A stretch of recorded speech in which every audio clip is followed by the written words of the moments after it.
Welcome to Business Authority Radio, bringing you insights from today's thought leaders, professionals, and influencers. With your hosts, Neil Howe and Craig Williams. Welcome to another episode of Business Authority Radio. I'm Craig Williams, and today I have the honor and the pleasure to introduce Lisa S. Jones of iMail, the Chief iMail Officer. All things emotional driven via email, making sure that email doesn't die. Mm-hmm. And Lisa, let's go right into it. Tell me a little bit about iMail. Thank you first and foremost for having me for the interview session. I really appreciate that as well. iMail focuses on how do you generate compelling and memorable viewer content that drives for a call to action. And all of this is around email. So it's all about the captivating experience. As we know, we're all inundated with messaging and various marketing communications. In this case, we're not talking about spam. We're talking about email that you register or opt in for. Mm-hmm. But how do you bring it to life? How do you create this experience that enables users to want to click for the call to action, be it to purchase something, to learn more, to register, whatever the call to action is? It's about how do you increase the conversion rates and your ROI. That's huge. Conversion rate is rates are very huge when it comes to email, especially, and that's what's. As long as there is a conversion, email will stay alive. Now, you're not. You didn't just start this business. You've been around for almost a decade, 8 years from my understanding. And you represent quite a few brands that we all know. And I want to know, why would a Delta or Microsoft be interested in iMail, Lisa? The reason a Delta or a Microsoft or a Coca-Cola or any of the Fortune brands that we're doing business with is interested in iMail and doing business with iMail is because, one, we understand their value belief system and where they are in the digital marketing process of customer engagement. Our core niche is specializing in that whole engagement factor of how do you capture that attention. Of course, they have their own internal mechanisms, but one of the beauties about early adopters in corporate is they always seek to grow. They always seek for the next innovative thing. And the way that you accomplish that is you find small emerging brands that have a core centralized focus, and you allow them to do what they do best. Yeah, they're more nimble. Exactly. Yeah. Exactly. So that was one of the reasons that iMail assembled an international team.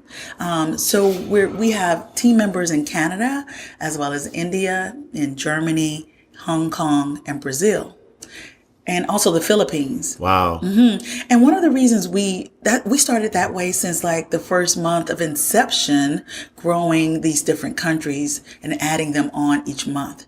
Each one of them provide a service. It could be in support of iMail's video encoding, the creative, different aspects of iMail, because we all have a diverse opinion. So if you get all these diverse professionals that all have these talents related to digital marketing and engagement, and then package and offer those services to the corporate enterprise client, you're better able to serve them with more ideas and more areas of support. Wow. So tell me about your first engagement with your first client with iMail. Yes. The first client with iMail was actually Time Warner. And it happened by default because at the time when we launched, I wasn't sure whether or not we were going to go to market with the emerging smaller businesses or start with corporate. But corporate ended up choosing us, actually, and it worked out. Wow. Yeah. So it was more than that smile, and you had a value proposition. Yes, to a value offer. proposition. So we started with an electronic communication for a nonprofit organization that featured the president of the organization delivering a message. On her board, or on this particular board, there were at least 10 corporate partners on this board, one of them being Time Warner, another being Home Depot, Coca-Cola. So when we launched the campaign for this nonprofit, Time Warner saw it in their inbox and they said, "What is this? And how do we find out more about it?" And that's how Time Warner became the first client. They were they were engaged with the process of saying, this captured our attention. We're looking for something different. We saw how it drove us to a call to action. So we want to look at how we could use it to drive our customers and suppliers to a call to action. And then not long after that, maybe 4 months after that, Coca-Cola, who sat on that same board, came forth with some initiatives for us to support as well. Wow. Wow. So these are brands that are renowned. Everybody knows the Deltas, the Coca-Colas. And in the business of authority marketing, we speak a lot to trust triggers. And we're on the media side, so we're dealing with those icons like ABC, NBC, Fox, CNN, and of course, social media icons like Facebook, LinkedIn, Instagram, which are equal to those that we grew up on in media.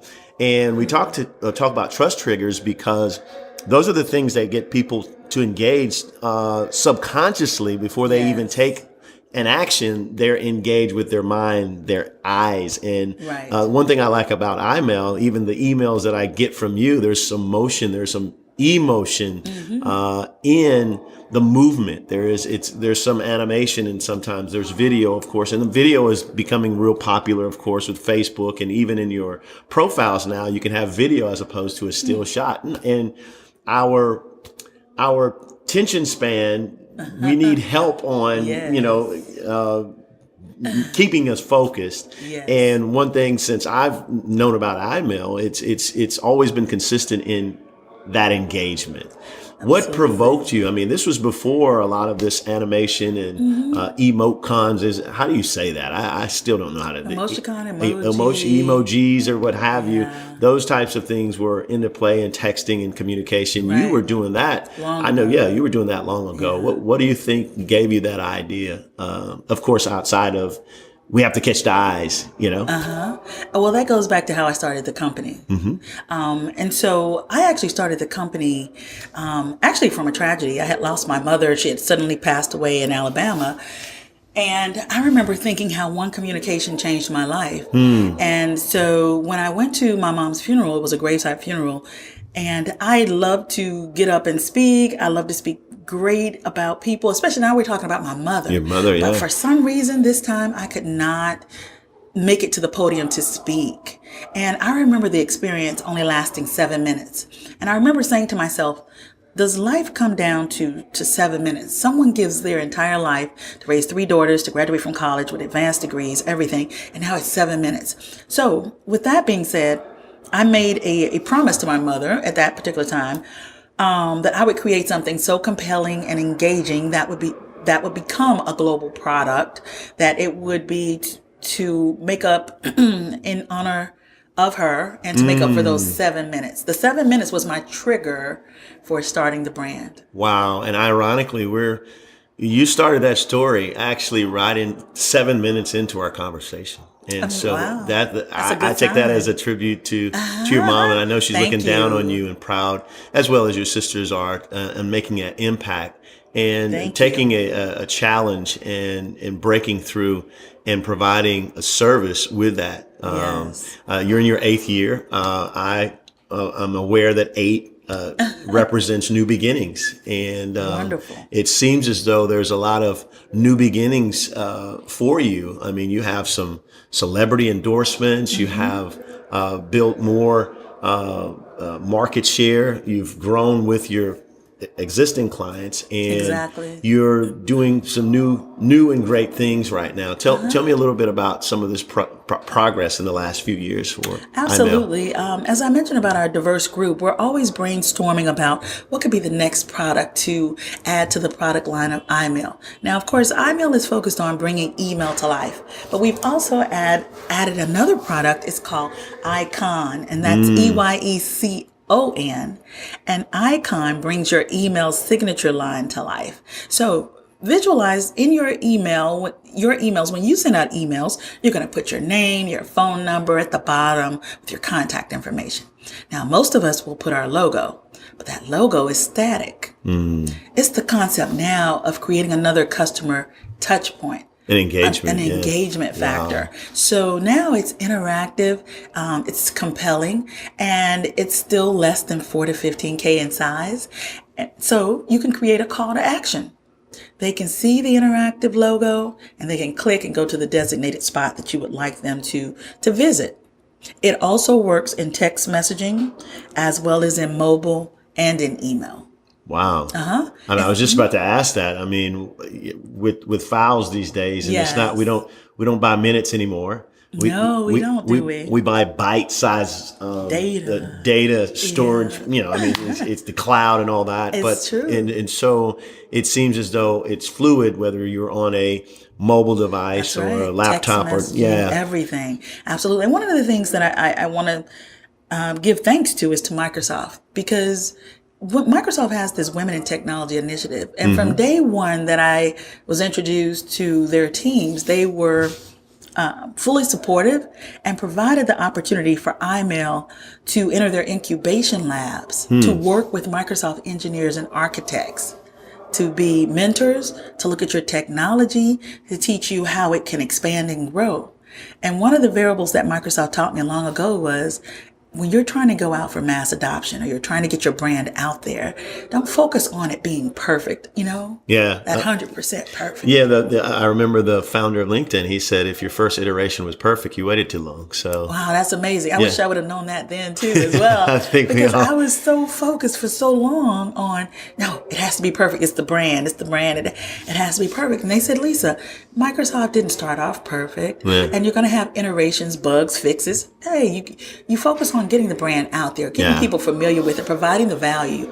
You already have the value proposition, and just keep growing with that. And if you have something that people need, I mean, I like to talk in the authority marketing industry. We tell people about obscurity, and people have so much to offer, but like you're saying, they're waiting. That fear gets in the way of them moving forward. It does. And if you need sometimes it could be a life at stake if your offering is something that is, is preventing injury or death even. So it's very important. I mean, that we have an urgency to share what we have, and you've done that for so long and so well. So thank you so much. And with the 7 minutes as well, I'm always time sensitive now. It's like, okay, I got to get it done. If not now, then when? What am I waiting on? That's it. I've learned to try to master or manage fear. Let's put it that way. Yeah. So that I could keep moving forward with the business. Wow. And so also, we are engaged with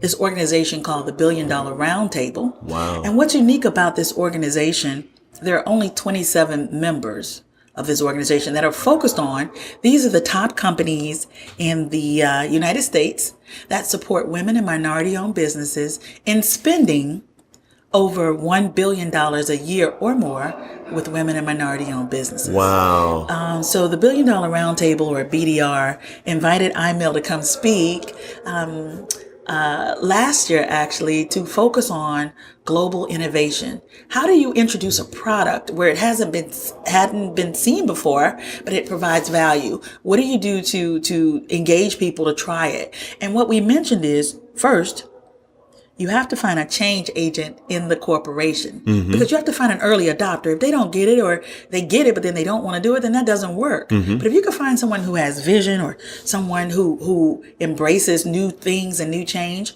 that's step one. And then once you engage them, you develop pilot campaigns so that you can show the benchmark of the before and after results. Because with traditional email, Craig, the average click-through is about 10 to 14%. Wow. With iMail, the average conversion is about 64%, upwards of 70%. That's the value proposition. That is incredible. Thank you. I might need to send out iMail on one of my, not to mention what email that is. I'm like 12,000. I'm so behind on catching up on those. I'll establish another email. And it's because of that. It's the same old pitch. Now, ironically, today I did get an email because the subject matter said past due. And I was like, what am I past due on? And I opened it and they actually said, I'm sorry. I thought, that they were using that as an opportunity to try to capture your attention. Capture my attention. Well, and they it did did. it was the wrong way, though. Yeah. So, but, that's almost what it's gotten to, that engagement. And what I've found every time I've gotten an iMail, it's always been something it's not so much a distraction because the actual caption is leading me to the messaging as well. That's it. So and that call to action. yeah. So tell me about these endorsements. These celebrity endorsements. You got The Rock, and you got how did you run into him, or did you run into him on the beach holding your sign and you just caught it, or what? How did that? We will have to share that clip so they'll know what you're talking about, so they can see it as well. But it's under iMail Inc. / iMail Rocks. Actually, I had to call in a lot of favors for that endorsement. And I can imagine so. That's Absolutely. Okay. But I love that clip actually because it's just short and sweet, but it's very effective. Yeah, and that's what I've found consistently with your brand and your applications, that they're effective, but it's not something long drawn out. It's not a mini movie or a trailer in essence. No, it's an appetizer because our attention spans are short. And so you have to get the message in how long, Craig? What'd you say, 10 seconds? Less than that, because they said we're battling the goldfish, which is like 7 to 9 seconds. So you really, and there's always a chirp in your pocket or something that's distracting you from, what you're focusing on. What's on the horizon for iMail? What's on the horizon is to continue to evolve the technology, to meet with different layers of organizations to focus on customer engagement as well. Just like you mentioned with the past due bill, let's use that for an example. Okay, here's a perfect opportunity for corporate America when they are sending out reminders instead of past due per se. When you receive that email, I get them all the time that'll say just a reminder, but it's just a little logo with text, and then you can click to make your payment.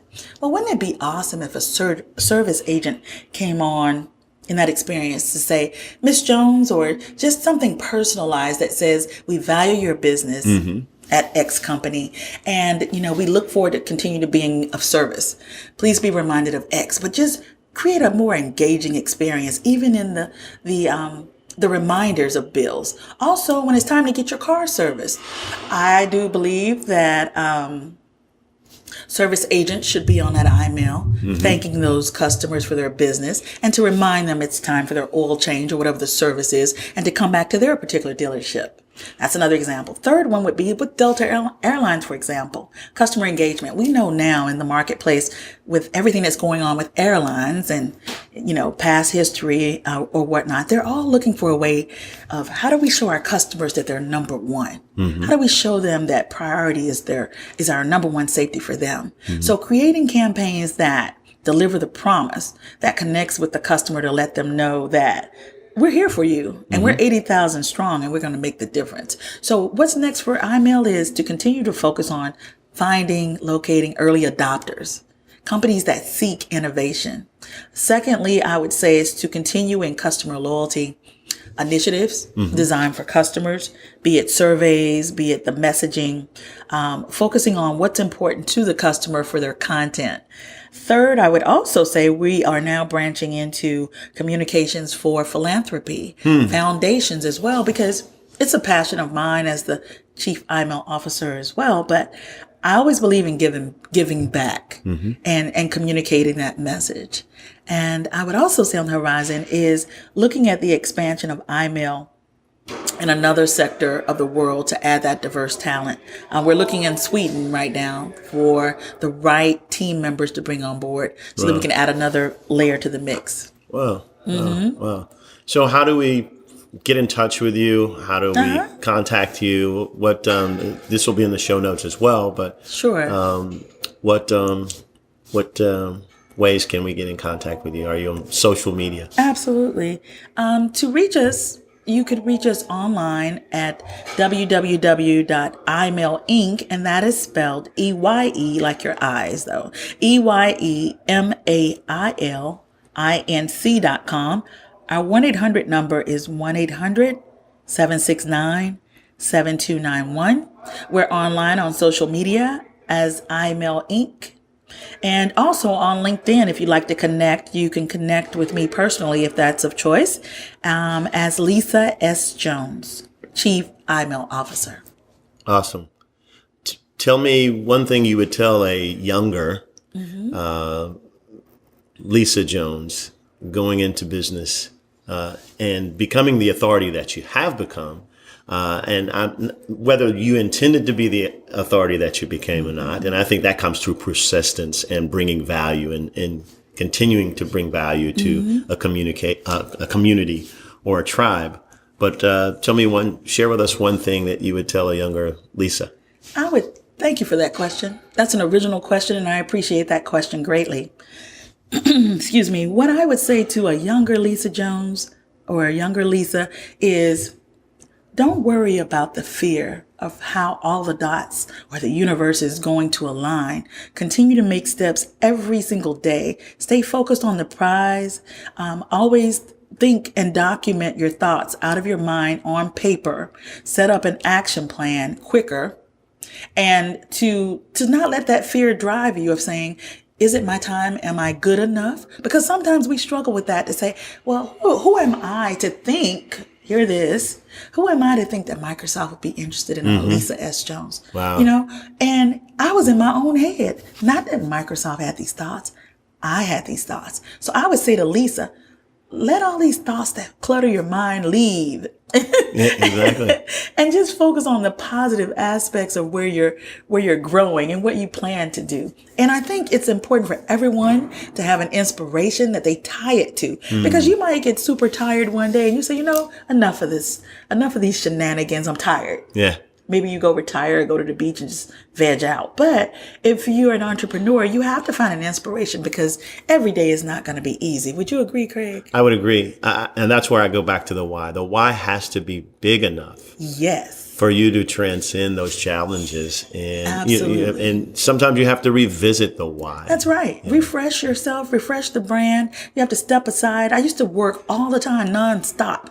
And I had to learn that Lisa, all work and no play makes Lisa no good. It's not fun. So I had to learn how to have a balance. And I learned that balance gave me an opportunity to go back and refresh with a new perspective, so that when I came back to the computer or the zone, that it gave me more opportunities to generate more ideas for the team as well. Wow. I'd say also, when you talked about the companies like Microsoft, they're not always the only one in the room, because they're serving many people. So if you don't walk through that door to see who's in the room, you'll miss out on the Cokes and That's other, right. Because as a service provider and having value that we all need, I think any improvement on communication is priceless. Absolutely. And the more we deal with gadgets and widgets,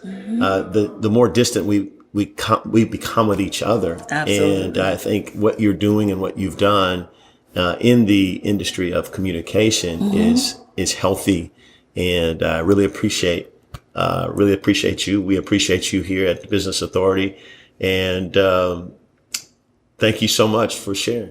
Thank you so much for sharing. I'd like to share one other thing, actually, that my father taught me. And he said, Lisa, it's his saying, you have to strike when the iron is hot.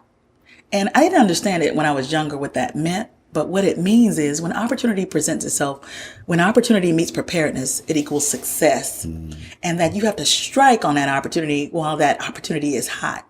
And so I've learned, as the more mature Lisa,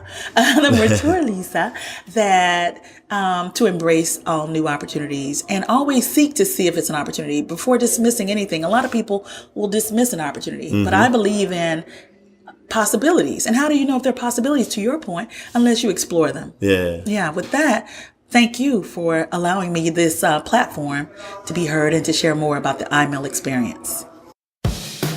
You've been listening to Business Authority Radio with Neil Howe and Greg Williams.